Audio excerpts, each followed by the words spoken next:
മലബാറിലെ ഏറ്റവും വലിയ കണ്ണാശുപത്രി ജനങ്ങൾക്കായി ഇതാ മിഴി തുറക്കുന്നു. Abhay eye hospital, opposite KSRTC bus stand, Perinthalmanna.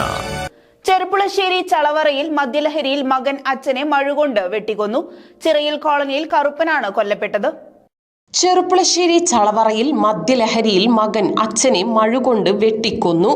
ചിറയിൽ കോളനിയിൽ 76 വയസ്സുകാരൻ കറുപ്പനാണ് മരിച്ചത്. ഇരുവരും തമ്മിലുള്ള വാക്കുതർക്കത്തിനിടെ ഇന്നലെ രാത്രി 9:30യോടെയായിരുന്നു സംഭവം. മകൻ 36 വയസ്സുകാരൻ സുഭാഷിനെ പോലീസ് പിടികൂടി. മറ്റു നടപടികൾക്കായി പ്രതിയെ കോടതിയിലേക്ക് കൊണ്ടുപോയി.